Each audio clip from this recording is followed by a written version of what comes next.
Hi there, my name is Mr. Pete. I'm a fourth grade teacher. I'm currently reading The Lemonade Crime by Jacqueline Davies. It's book 2 of the Lemonade War series.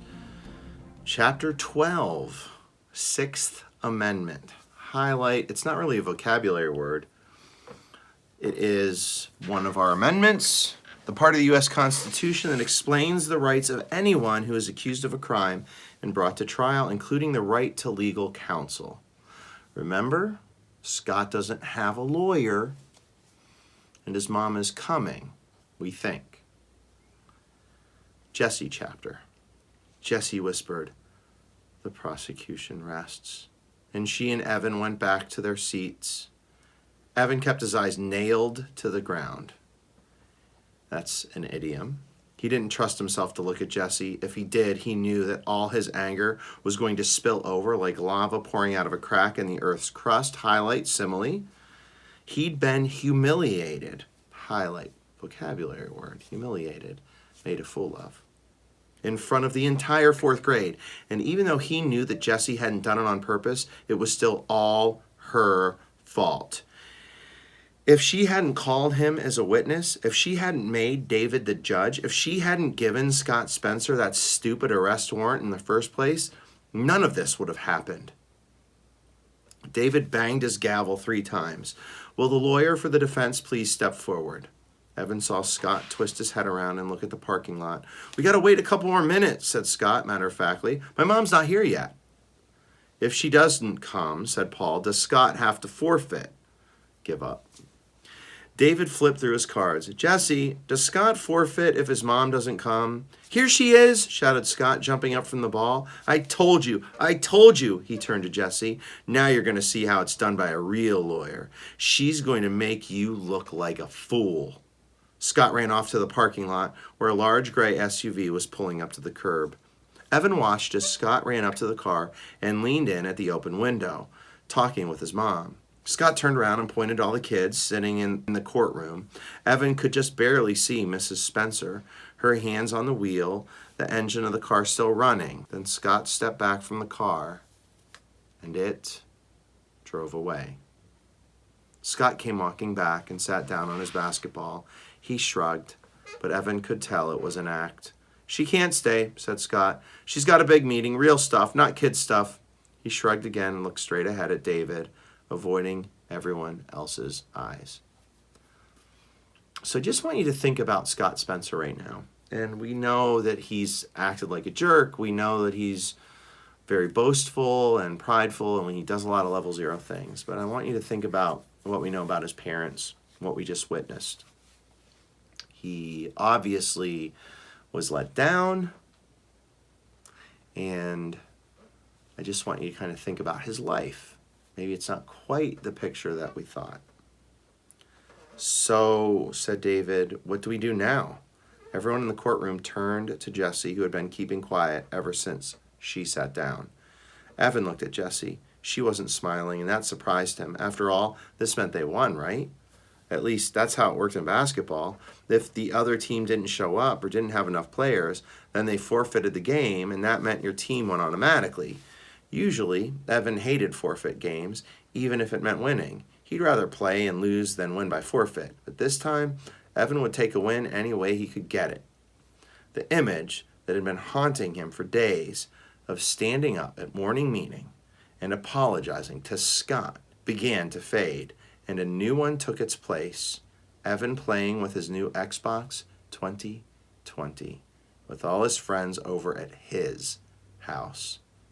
Jesse said, "David, you say, 'Will the lawyer for the defense please step forward?' And then Scott says, well, whatever he wants to say in his own defense. And then he says the defense rests, and that's it." "And then the verdict," said Sally Knight, who was in the jury box. "Then we vote and give the verdict." "Right," said Jesse, glumly. Highlight, vocabulary word, glumly, sadly. What was her problem, wondered Evan. They were sure to win if Scott had no defense lawyer. Ahem. David cleared his voice. "Will the lawyer for the defense please step forward?" Everyone turned to look at Scott, but it was a voice from the back of the courtroom that broke the silence. "That would be me, Megan stood up from the audience and walked to the front of the courtroom. What? At first, Evan thought he must have heard wrong. Did Megan Moriarty just say that she was going to defend Scott Spencer? You can't do that, said Evan, jumping up from his seat. He wanted to shout, you're supposed to be on my side, not his. But he couldn't say that, not in front of the whole fourth grade.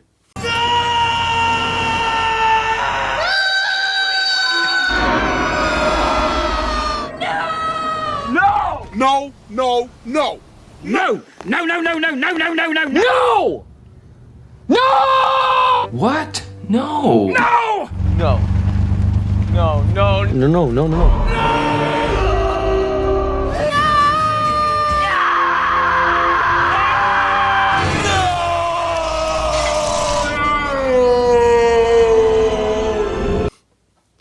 Hey, shouted David, banging his gavel once. Order in the court. Plaintiff, sit down. If you keep making a disturbance, I'll have you thrown out of court. Oh, right, like you could, said Evan, but he sat down on his basketball anyway. Jesse, said David, holding up his watch, it's 3:30. I've got to go in 10 minutes. Is this allowed? Jessie nodded her head. Yes, it's fair. Evan couldn't believe it. Was this really happening? Was the girl he was in love with about to destroy his one and only chance for revenge against his sworn enemy? Highlight vocab word, sworn. Like the enemy that he's like filled out paperwork to be an enemy for. His life is against Scott Spencer, which is a little overdoing it, I would think. It seems that way, but remember, they used to be friends. But he's coming out like, how can Megan do this to me? Megan turned to Scott. Do you still not want a girl lawyer? Once again, Scott shrugged. You're all I got. I guess it's okay. All right, said Megan. This won't take long. Can I call my first witness? David nodded, and Megan moved to the front of the courtroom. Well, Megan found out about the money. And if you noticed in this chapter, as Evan was kind of working through it, that Jesse didn't feel comfortable with him not having a lawyer, thinking about what Megan said, the fair question. And of course, Megan stood up to make it fair because that's just who she is. But I wonder if some of it has to do with the fact that she did find out that Evan and Jesse and Evan had her money still and never told her about it. So here we go. On to the next chapter. Circumstantial evidence. Well, that's a long word. Chapter 13. The unlucky chapter. Megan is Scott Spencer's lawyer. 1, did Scott take the money? 2, who is going to win? 3, how is this going to end? All right. To my class, make sure you take notes. As I always say, I am going to check. Number 2, make sure that you answer these questions and leave comments below. If you aren't in my class, if you're another teacher, if you're another student, please leave comments. It will help my classroom to take part in this discussion. It will also help you, and it will help me know if I'm doing the right thing. All right. Any suggestions, please make sure you leave them in the comments below. And thanks for joining me on another chapter. Thanks for joining us, and I will see you on the next page. Peace.